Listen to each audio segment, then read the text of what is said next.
To our webinar today on tax reform and its impact to exempt organizations. Before we go ahead and get started, there are a few housekeeping items I'd like to cover.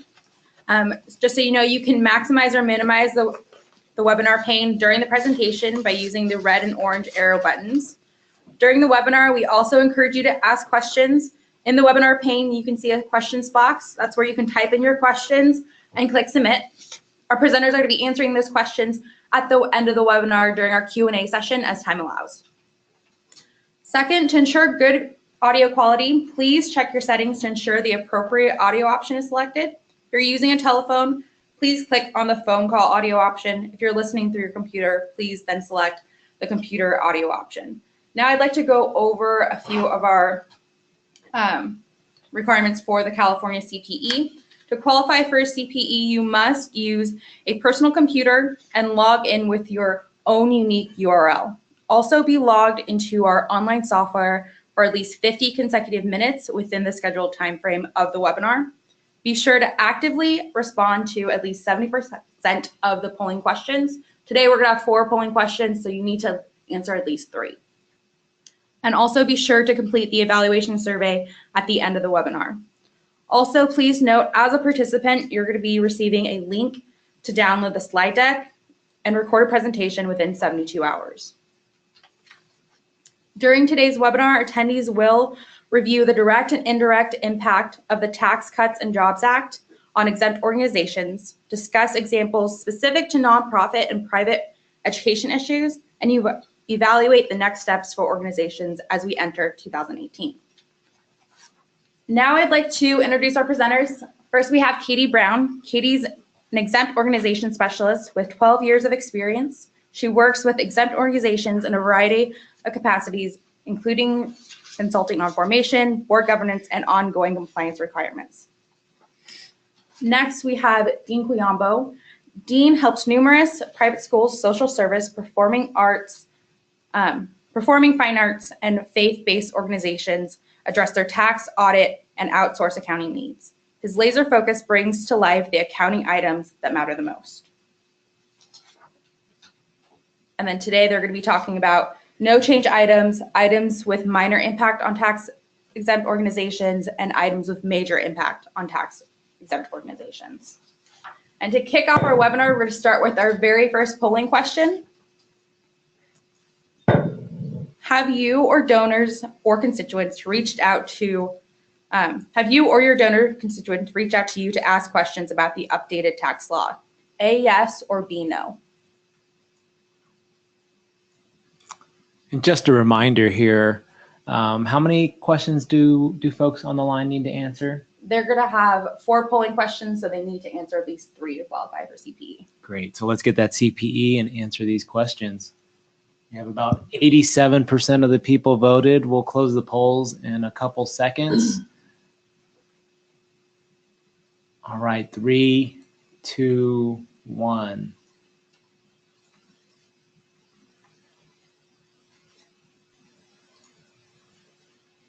So it looks like this is maybe still a bit of a new area that people are going to be asking you about probably in the coming months.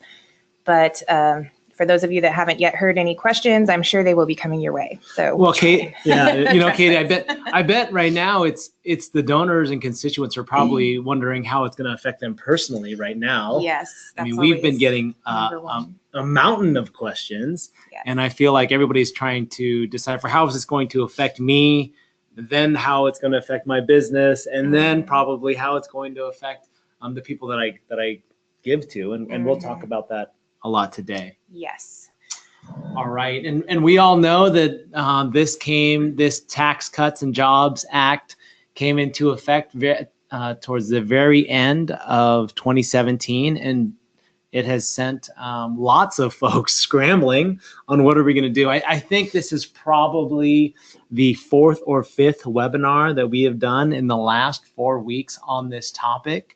But this is the first one specifically for exempt organizations and private schools. One of the things that this act was meant to do was simplify the tax code. And how analogy that I recently heard from one of our tax partners was, if you thought of the previous tax code as a 10-story building, What this did is just add 5 floors to it. And now the tax code is even more complicated, which with more stuff to decipher. It did not make things more clear. So with that said, let's see how this is going to affect the tax exempt org community. Sounds good. So we thought first, if we could jump to the next slide, we thought we would go over just some no change items because there were a lot of rumors going around about things that might come out or that might be included in the bill that in the end were not included. So we just wanted to run through these quickly. These are things that you don't have to worry about. Nothing has changed. Well, if you worried about it before, continue worrying. And if you didn't worry about it before, don't start now. So essentially no change. We know that there was a lot of conversation before things have gotten passed. What's in, what's out, what's being negotiated. Yes. So let's talk about the things that did not change, Katie. Yes, so very briefly, the tuition reduction and remission rules were not affected. So that is true for employees of schools and also for graduate student tuition waivers. And employer provided educational assistance under section 127 is still there, not repealed. The student loan interest deduction and all the major education credits remain unchanged in the final law. Political campaign activity was a big one that people were talking about. The Johnson Amendment, which prohibits any political campaign activity by 501c3 organizations, remains, so still no political campaign activity. Housing for the convenience of the employer stayed in the bill, so that's still going to be excludable from employee income. Private activity bonds, they had talked about repealing the law that allows you to have private activity bonds, and we still have those. So there's a minor change to bonds, but they still exist. There was discussion of an inflation adjustment for the charitable mileage deduction, and that did not end up going into effect. They thought about making it the same as the business mileage deduction. It's still the lower, I believe it's about 14 cents a mile for charitable mileage. So there was no change there. There was no change on UBIT treatment for research activities. The House bill had included a modification that would have subjected income from research activities whose results were not publicly available to unrelated business income tax. And the final bill did not include that. They also talked about changing donor advised fund reporting to require more information, and the final bill is silent on that. And they also talked about changing the rate on private foundation taxes, but to a flat rate, and they did not end up changing the current 1% or 2% structure. So everything there has remained the same. And now we can look at things that actually did change. So we wanted to quickly go over the ones that are minor and then go into some more detail on those that are more major that we think will affect more of our clients. So the first one that there's been a lot of talk about that we want to make sure that we go over is that there's now a 1.4% excise tax on the net investment income of private colleges and universities who are applicable educational institutions. And that's in quotations, that's a special term of art. So it generally means that the school has at least 500 students and 50% of its students are located in the US. So what they're deciding, if you meet the threshold of assets, then you have to pay this tax. And the threshold is calculated by looking at the total fair market value of your assets at the end of the preceding taxable year, except for the ones that are used directly in carrying out the institution's exempt purpose. So that would be your buildings and furniture, equipment, computer equipment, those types of things. So if those assets are equal in value to at least $500,000 per student, you're going to meet the threshold.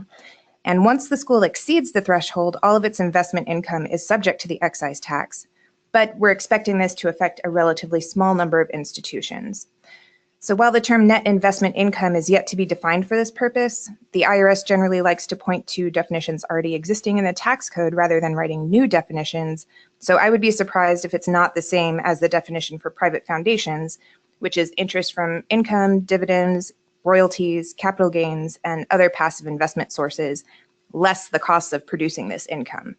So we're looking at generally all of your investment income, typically what you would think of, capital gains, things from brokerage accounts, and they're just going to slap a 1.4% excise tax on all of that income. The second one is under section 149D, which has been amended.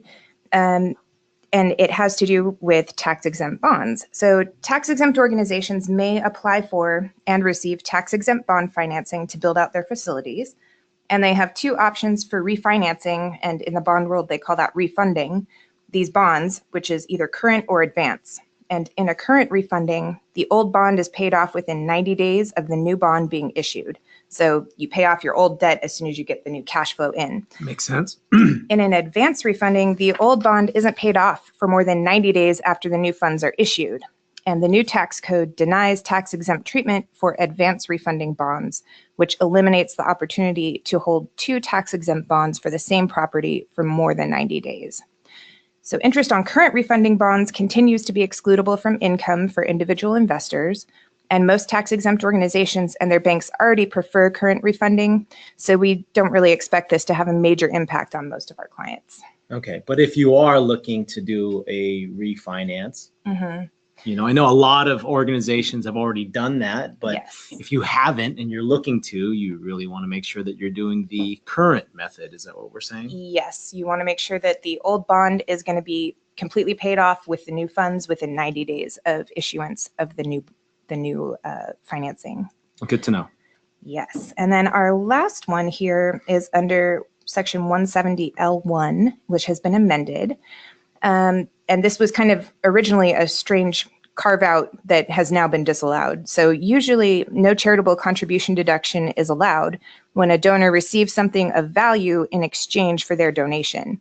Under the old law, section 170L allowed a special charitable contribution deduction of 80% for amounts paid to a college or university if the only thing the donor received in exchange was the right to purchase tickets or seating to the college's athletic events. So this was always a special allowance, and it's now been taken away. And payments like these will now be treated like other quid pro quo contributions going forward, just like how we treat tickets to galas or other amounts paid partially for something of value and partially as a charitable contribution. So the 80% deduction didn't take into account the actual value of the seating rights. So schools will now need to track that value and provide donors with a donation acknowledgement that discloses the value, just like we've been doing for other event tickets and things like that. Sounds good. Oh boy, that was Here the we minor. go. Those were the little guys. Here are the big ones. All right. So some of these may or may not apply to each of you who are listening today, but they're all good to be aware of. And we'll go into more details on each of these areas and their potential impact on the next few slides. And Katie, tell me we're not just going to talk tax code all day. All I see up there is tax code sections. We're actually going to say the transaction too. Yes, we're going to go into much more detail. So this is just a reference for you if you're dying to go and read the new code sections. Now you know where to find them. Good to know. Yes, the tax nerd in me does come out from time to time. Oh, we love it. We love it. So the first one listed here says that unrelated business activities now must be treated separately when calculating taxable income. It's under section 512A6, and we'll definitely go into more detail on that. The second one is a change in unrelated business income tax rates, both for corporations and for trusts. Number 3 is section 4960, which is a new section that was added to the code that makes employee compensation of over $1 million a taxable expenditure, and excess parachute payments are now a taxable expenditure also, and we'll talk about what those are. Number 4 is section 512A7, which is amended, and it it makes expenses for qualified employee transportation fringe benefits and other benefits that we'll go into more detail into a taxable expenditure. Number 5, section 529 plans are now allowed to be used for K through 12 education costs up to $10,000 per year per student. And then number 6, we're going to talk generally about changes to the individual and estate income tax deductions and their effects on charitable giving, which at this point are still going to be speculative. We can't really know what individuals are going to end up doing, and they probably don't know yet what they're going to end up doing either, because they need to see what's going to shake out for them with this new tax code. But we'll look at what the changes are and what might happen or what we might expect. Yeah, there it's really trying to help you, the nonprofit, understand what could be the donor's why. Yes. Right? If you can understand the bias and what they're going through from their own personal or estate tax return, then maybe you can work with them in a more advantageous or strategic way. Yes. And we'll talk about maybe some ideas for how to phrase fundraising pitches and things like that that might connect to donors who are experiencing some of these changes. Okay, sounds good. All right. So, unrelated business income activities. And this seems like this has always been, or I shouldn't say always, but this has just been a hot topic for the past couple of years, right? Is that we're always looking for that, right, Katie? When we're doing the 990, we're always saying, hey, is there a potential that should be classified as, UBIT? Yes, that's one of the big issues that we're always bugging you guys about. Where did your rental income come from? Is it debt financed? Where, let me see With your your K1s. advertising Yes. income, other things like that, right? Yes. So you can have multiple streams of unrelated business income. It's basically any business activity that's carried on regularly and that has a profit motive. So the code puts you in the same position as a taxable corporation when you have activities that put you in direct competition with taxable corporations. So the new section 512A6 provides that unrelated business taxable income, including for purposes of determining any net operating loss deduction, is determined separately for each trade or business activity. So for an organization with more than one unrelated trade or business, the provision requires that unrelated business taxable income first be computed separately with respect to each trade or business without regard to the specific deduction, which is $1,000. So usually you get $1,000 off the top. That's just a free deduction that the Form 990T gives you. So now we have to calculate each unrelated business income separately to see whether there's a gain or a loss. And then if you have a loss on one activity, it cannot offset income from another activity when you're determining how much tax you have to pay. But a loss from that activity can offset income from the same activity in a subsequent year. So net operating losses that arise from one activity are only going to be applicable to that same activity in future years. And if you've got another activity that you've got gains on, you're going to be paying tax on that portion. So under a special rule, it's a transition rule, net operating losses that arose in taxable years beginning before 2018, so that's the 2017 tax year and before, that are being carried over to a later year are not subject to the limitation. So they can still be applied. We haven't been tracking these businesses separately. We've been just carrying over lump NOLs from year to year. Okay. And since it would be really hard to go back sometimes for many years to determine which business activity it came from, the transitional rule says we're not going to make you go back and recalculate. If you've got a net operating loss, you can continue carrying it forward against all of your business activities. But going forward, new net operating losses are going to be limited to the business activity that generated them. Okay, that sounds good. What I'm really hearing here is a financial reporting / tracking / systems exercise. Yes, Right? definitely. Do our nonprofits have a system or capability to track these different reporting items separately, right? Rather than an Excel at the end of the year. Right. Although, that is an option for some organizations that Absolutely, are maybe smaller. it Maybe is. we're going back and looking and saying, let's analyze everything that happened. And sometimes it is a little bit easier, if one of your unrelated business activities is K1 pass-through income, that's already going to be separate. Sure. So we'll have to track it separately, and your tax preparer will be tracking those net operating losses separately. But it could, it will mean that for those of you that have a loss activity and a gain activity, that the gain activity is going to be taxable when it wasn't, or it may have been a reduced tax before. Sure. I'm thinking about maybe some of our schools that maybe they have, K1s from some investments. Maybe they have some advertising revenue from a catalog or something like that. And then maybe they have, some expansion real estate rental income potentially. And you're saying that those are all going to have to get tracked separately. Yes. Okay. Yes. And we'll have to look at quarterly estimates a little more carefully also for 2018 and beyond, to make sure that if you were relying on a net operating loss before, to make sure that you've got enough that it'll cover what you're expecting, and that there aren't any unpleasant surprises at the end of the year. Okay. Nobody likes that.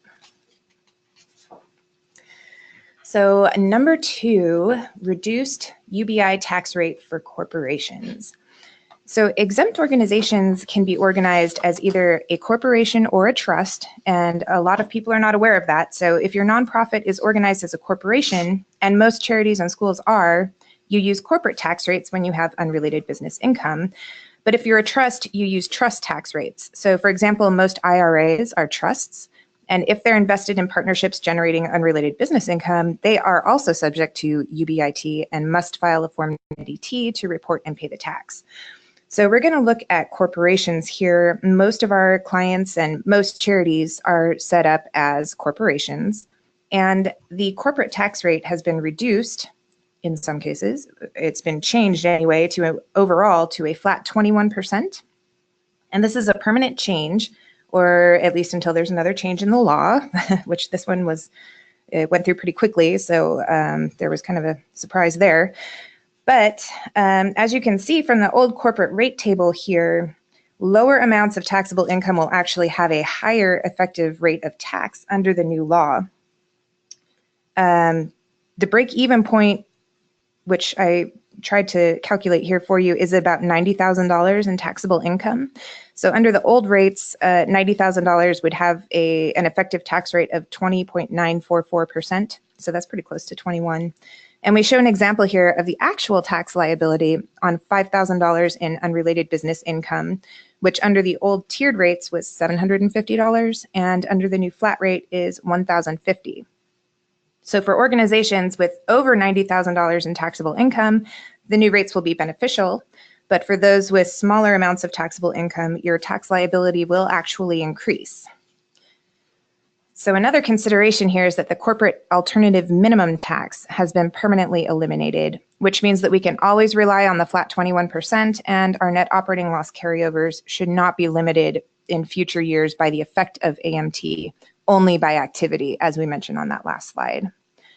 So this is going to be effective for tax years beginning in 2018 and later. So it will affect calendar year entities this year in 2018 and fiscal year entities for the 18-19 tax year. So quarterly estimates for 2018 will have to be enough to cover the new liability, especially for what the IRS considers to be large corporations, which are entities with more than $1 million in revenue. And that includes both tax-free and taxable revenue. So if you are considered to be a large corporation, you can't rely on the prior year's tax liability to avoid underpayment penalties. So you have to pay 100% of the 2018 liability in timely quarterly estimates in order to avoid penalty. So this is something if you think that this will affect you, we recommend that you reach out to us. We're happy to help you with looking at these calculations and making sure that your quarterly estimates are as much as they need to be. Great, great. We did have a question, Katie. It says, yes. The loss limitations, we just want to confirm, the loss limitations will apply to the pre-2018 NOLs as well as any newly incurred NOLs. Is that a fair statement? They said that the net operating losses, under the transition rule, the net operating losses that were generated before 2018 will be able to be used against all business activities. So it doesn't have to be segregated by the activity that generated it, because it might be impossible to calculate back. So this is a transition rule for old NOLs. You can continue carrying them forward and using them against whichever business activity has income. But if they're generated in 2018 or later, then they're going to be limited to only the activity that generated them. And then we have one more question on the UBIT NOL question as well. How far down do we need to drill on partnership flow through general type of business, such as investment income or investment in real estate or investment in hospitality real estate by partnership? I don't know if we know that answer yet. Well, generally we're treating pass-through unrelated business income as one activity because it's passive. There hasn't been any guidance specifically about, do we have to look at what activities is the partnership doing? Sometimes we'll see a K-1 that has ordinary business income, and we have to say, what is the partnership activities, so we know whether it's related or unrelated. But generally, partnership tax preparers are putting unrelated business income as a footnote in your K-1 and specifying to us what we have to report. So It may end up being that there are more detailed partnership reporting requirements, and maybe it will come through on a footnote as differentiated between activities. But at this point, we're pretty much treating K1 pass-through income as passive business activity, basically. Okay. So we've been grouping that together. We'll see if there's any guidance that requires us to separate it. Right. And I think that's what we'll have to look for is increased Yep. guidance as the year goes by. Yep, I think so. Okay. And so now let's quickly look at updated trust tax rates. This won't affect many of you, but if you do have organizations that are organized as a trust or an IRA, then this will apply to that. So we do have just a new tiered structure, and you'll see that the new table eliminates one of the middle tiers and reduces the rate at all but one of the tiers, but the effective tax rates are not enormously different. So the effective tax rate on $5,000 of unrelated business income under the old law was 19.9%, and under the new law, it's 16.86%. And then I wanted to compare against the corporate amount. So we're looking again at $90,000 in UBI, which is where it evened out on the corporate side. Trust UBI liability on $90,000 under the old law would have been $33,923 for an effective rate of 37.7%. And under the new law, the tax liability would be about $2,200 less at $31,687 or 35.21%. So at corporate rates, the same $90,000 in UBI would generate a tax liability of only $18,900. So it's almost half. And the AMT does continue to apply to trusts. So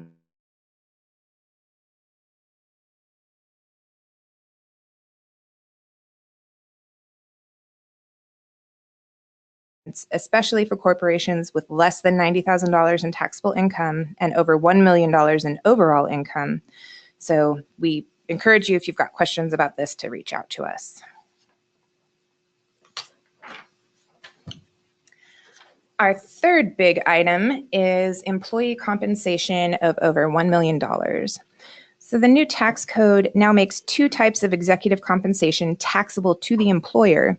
One is remuneration of over $1 million for the year, and the other is excess parachute payments, which we'll cover in the next slide. So when looking at compensation of over $1 million, amounts in excess of $1 million paid to a covered employee, that's in quotes there, are subject to an excise tax at the UBI tax rate for your organization. So that's either the corporate or the trust rates. And generally, this is going to be your 21% corporate tax rate for most of you. The excise tax is levied against the exempt organization employer, and there is no extra tax imposed on the employee recipient. So the tax penalty falls on the employer. So this is something to consider in board compensation committees as you're setting executive compensation.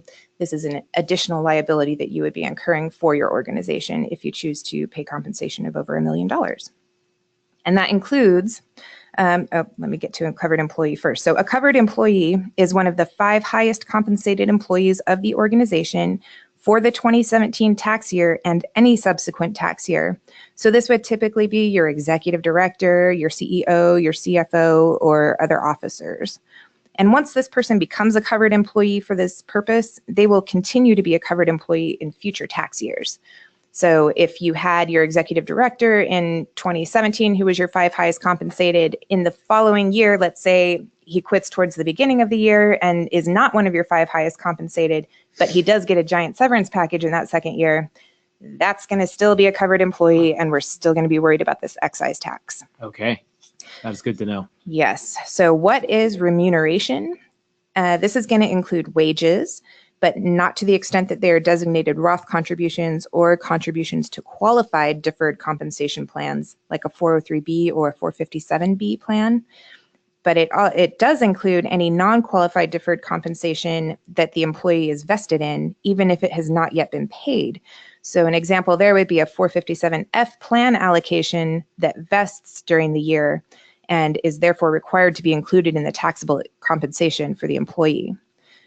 Remuneration will not include the value of non-taxable housing benefits provided to the employee or welfare benefits, health insurance, things like that, tuition remission.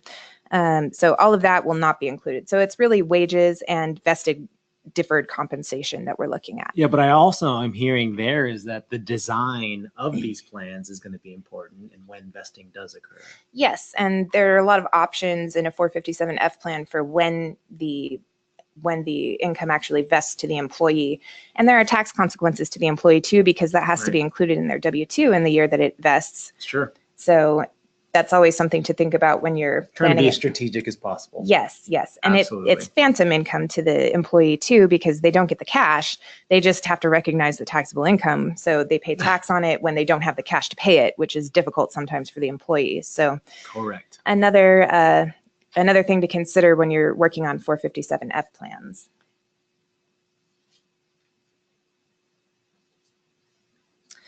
There's a question here about whether the $1 million is a combination of all covered employees. And no, it's just per employee. So it would have to be one individual person who is compensated over $1 million.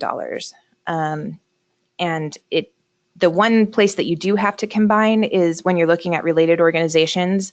So if I have two related tax exempt organizations and my executive director works for both of them, and each one of them pays a certain amount, I have to combine those together when I'm looking at the $1 million of employee compensation. Okay, that's good to know. Yes. So it's consolidated per It employee. It if is. There's multiple organizations. But for most of our nonprofits out there, it's probably just going to be look at your 5 highest and does it cross that 7-figure threshold? Yes, and there are some limitations and exemptions to the rule. For example, it doesn't include payments to medical or veterinary professionals for their medical services or fees paid to a public official. So there are a couple types of payments that are not going to be included. Generally, they're trying to make it so that, I guess, doctors, some hospital or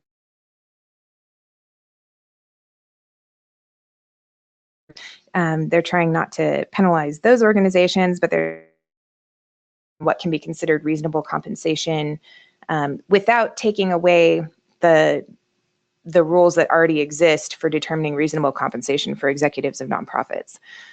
Just saying if you're over the $1 million threshold, you're going to have an extra excise tax on that.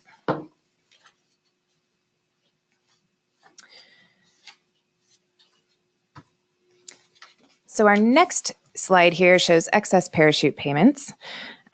These are also going to be subject to excise tax at the 21% UBI tax rate. So the question is, what the heck is a parachute payment? A parachute payment is a payment to an employee if it is related to separation from employment and the present value of the payment and any future payment or property transfer is greater than 3 times the employee's base amount. Determining the base amount requires us to look back at the employee's wages for the past 5 years and to average them. So an excess parachute payment is going to be the amount of so if you have a parachute payment, the amount that is considered excess and that is taxable is the amount that exceeds the employee's base amount. So I've got 2 examples here. The first one, let's say the executive director's base amount is $200,000. We look back at the last 5 years, and that's the average of their wages for that time period. They're receiving a severance package of $700,000. 3 times 200,000 is going to be 600,000, so 700,000 does exceed the 3 times the base amount threshold. So the entire payment is going to be considered a parachute payment. How much is subject to excise tax is going to be the total of the severance package minus the base amount. So you get you get 100% of the employee's base amount tax-free, and then the additional amount over that is going to be subject to 21%. So in this case, it's going to be $500,000, which is going to be a pretty big tax. In the second example, the executive director's base amount is $500,000. So we're looking back at the last 5 years, that's their average compensation. They get a severance package of the same amount, $700,000. Well, $700,000 does not meet the threshold of being 3 times the base amount, so it is not considered a parachute payment, and there is no excise tax. So you can see it's kind of interesting. The same amount of severance package can have completely different effects based on what employee it's being paid to, and it's really relative to what their previous compensation amounts were. And Katie, just to confirm, who is responsible for the excise tax? Is it the individual or the organization? It is the employer. The So employer, the okay. employer must pay the excise tax on these parachute payments. So we really recommend that you review any severance arrangements with your tax advisor and your legal counsel, because you can have some pretty significant tax effects with this new provision. Great, great. We do have a question that goes back to the employees, and it says 2017. You have to look at your 5 highest, and for all future years. Wait. I'm sorry. Did I mix that up? It says.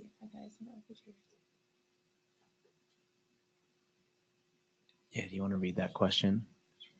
So the question is, if the 5 highest in 2018 list 2 employees not on the 2017 list, will these employees also remain covered employees for all future years?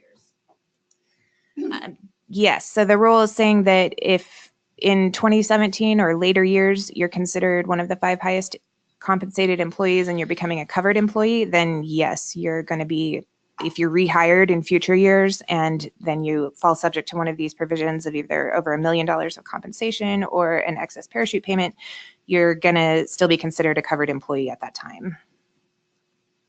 Okay. And then I saw another one that said who's responsible for the 4960 excise tax, and that is both of these fall on the employer. There are similar provisions for taxable corporations that have been in place for quite a while, and in those cases the excise tax falls on the employee. But for exempt organization employers, it's actually the exempt org that has to pay the tax on these executive compensation arrangements. Small difference there, but makes a big difference for us.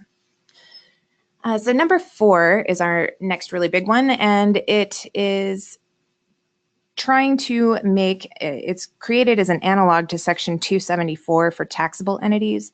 Section 274 is a new provision that disallows several employee benefits that existed under previous law, and Section 512A7 requires tax-exempt organizations to treat those same types of expenses as UBI.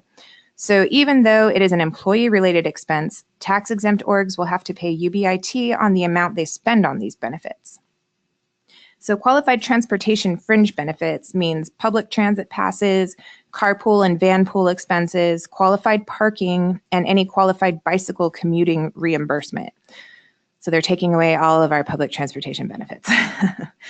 Under previous law, employers could exclude these benefits from employees' wages up to $20 per month for bicycle expenses and up to $175 per month for transit passes and $175 per month for qualified parking.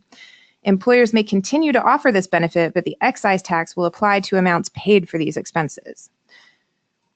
Parking facilities, in my second bullet there, refers to expenses incurred for employer-provided parking, including parking lots and spaces leased by the employer for employee use. The term qualified parking does not appear to include reimbursements made under what they call an accountable plan. So this may be an opportunity for planning. Accountable plans are those in which the expense is paid by the employee and the employer reimburses the expense after receiving substantiation from the employee. Qualified parking, in contrast, is paid directly by the employer for the employee's benefit. And then our third one is the on-premises athletic facilities. And those are located on the employer's premises and operated by the employer. But substantially all users of the facility are employees, their spouses, and their dependent children. So this rule will not affect athletic facilities that are part of an organization's charitable purpose, such as those run by YMCAs or JCCs. It only taxes expenses for employee-only athletic facilities. And the one exception to these items being treated as taxable is if they are incurred in direct connection with an unrelated business activity. So if you're taking it as a deduction against an unrelated business activity, you don't also have to pay a tax on it. So if it is part of the expenses associated with your business activity, you don't have to then also claim it as unrelated business income. Couple questions, Katie. Yes. What if it's already an employee-owned parking lot? Is that a benefit that we would have to pay a tax for? If the employees own it, then no. No, It would- employer owned. Oh, the employer owned? Yeah. No, if they own it, and there aren't any associated costs with it, then it would not be a taxable expense. Okay. And then the next one was, does it apply to transit benefits that are deducted from the employee's paycheck? If it is not an accountable plan, then yes. An accountable plan is one where the employee pays it first and then gives you substantiation and you reimburse. If it's something that you're just deducting automatically, well, if it's something that the employer is paying for, then it's the employer's responsibility to pay the tax on it. If it's something that the employee is paying for And just getting reimbursed? then you're fine. Okay. And I'll also say that on these, there isn't a lot of guidance about it yet, and the way that the code is written is not super clear. So we're hoping to see a lot more guidance come out on this in the coming months. Okay. Great. All right. Got a polling question. Wow, number 2. Yes, so our second polling question is, does your organization provide employee parking or transportation benefits? A, yes, or B, no, or C, not sure. And again, you need to answer 3 out of the 4 questions to get your CPE credit. So be sure to click away. We're at about 75% voted. So give you guys a couple more seconds here. We did get a lot of questions on that, and we'll be following up on that topic with you. Yes. And a lot of detailed questions we really can't know quite yet because they have to clarify. Sure. That's good. That's good to know. Okay, we're at about 88% voted. We'll close this in 3, 2, 1.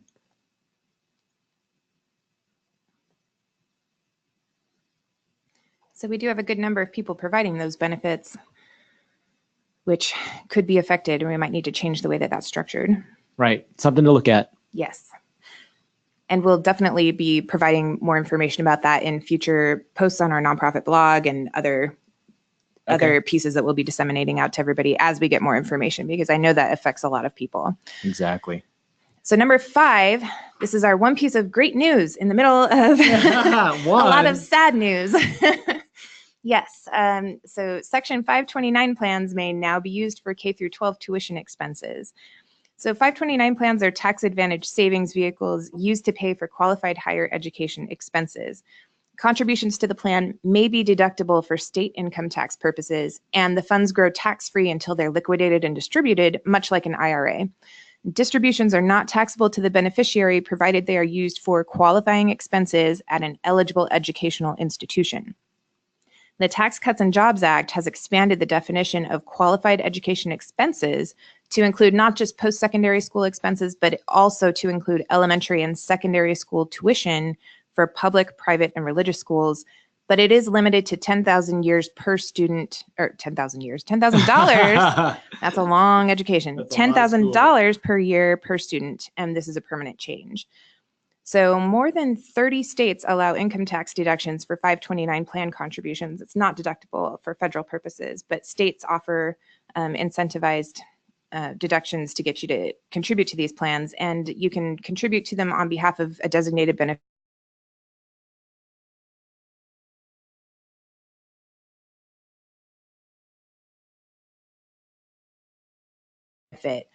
But the distribution limitation on K through 12 tuition is $10,000 per beneficiary per year. So even if it comes from multiple accounts, the maximum is going to be $10,000. So parents should actually consider whether they want to deplete the child's college savings to pay for K through 12 education, though, because you're losing some of the long-term benefit of letting those funds grow for a long period of time if you pull it out for K through 12 now. So there's a lot to consider there, but it is a really great option. Especially maybe if you're wondering if your child wants to go to higher ed. Yes, maybe you're getting to high school and you understand that they're not going to be going to college. You can, say, well, we'll use the funds for high school for now, or for, if you're going to a private school. There could be a lot of situations where maybe You've got 529 plan for a student who's disabled and isn't going to be going to college. And there is another provision that allows you to roll 529 plan funds into an ABLE account, which is a similar thing, which can be used for qualified disabled expenses. So if you have special needs student who maybe you set up a 529 plan for when they were very, very young, and you know that they're not going to use it for college, you can have some other options for what to do with that plan. And then what about, tutoring, other auxiliary activities associated with going to the school? Is that covered? And then what about, homeschooling or anything like that? Is that covered? They had talked about including homeschooling in this provision early on, but it was pulled out at the last minute because of some technical difficulties. So homeschooling does not apply. And tutoring and other optional things like travel or special field trips or, trips overseas, all of that's going to be not allowed. It's tuition only. So it's required tuition expenses.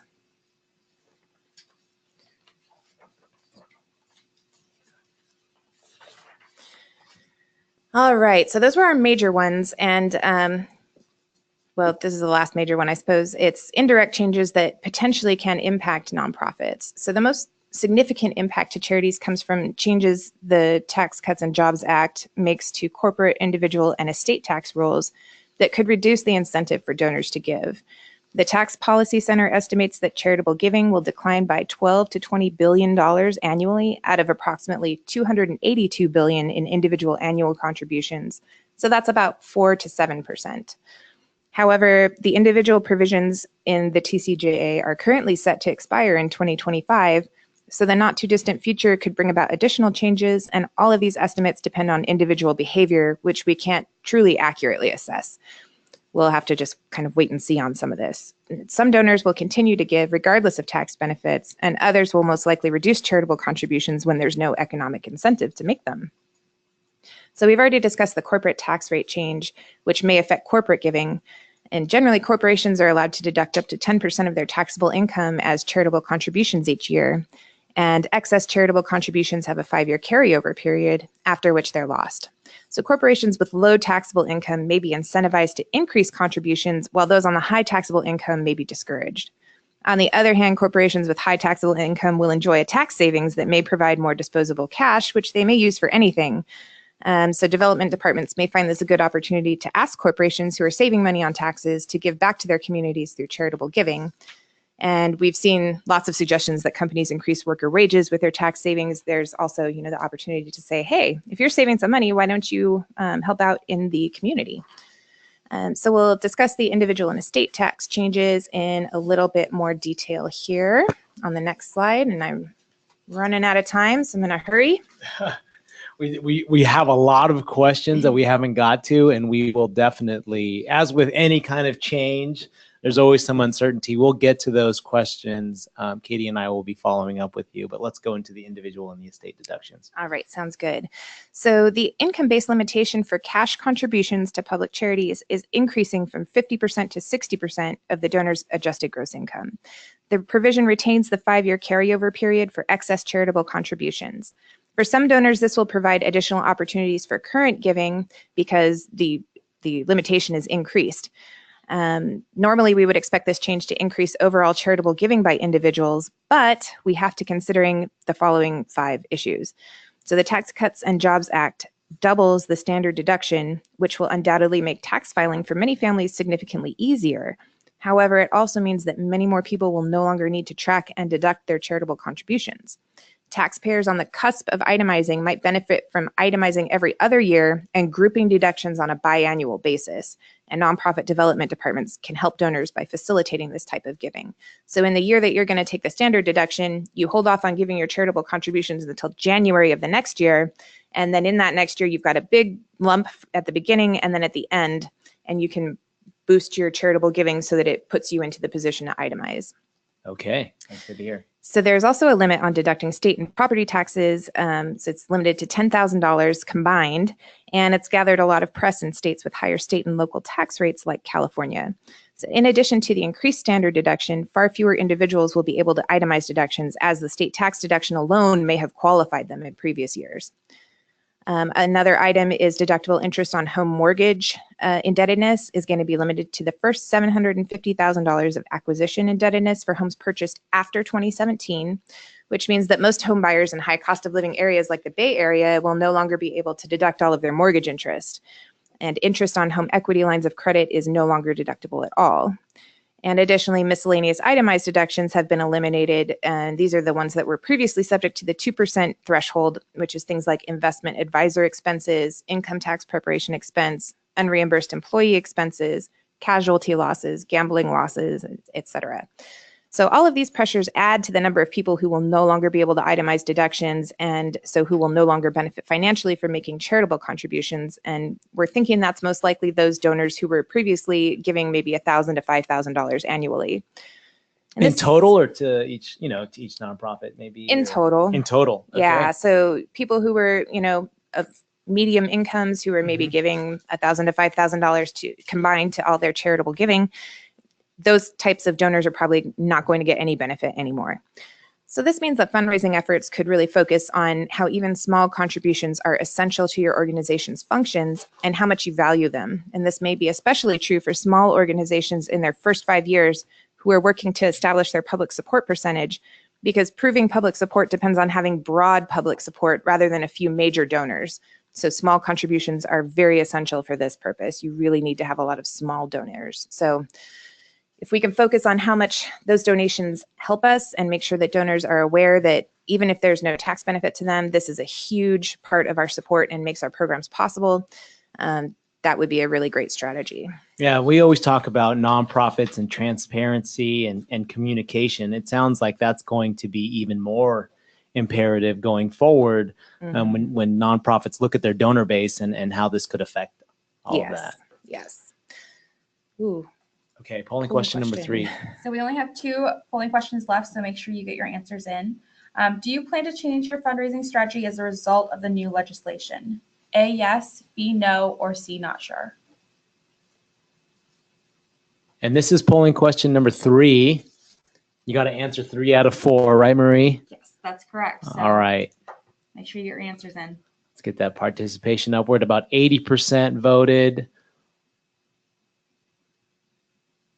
We're at about 85. We'll close the polls in about 3, 2, 1.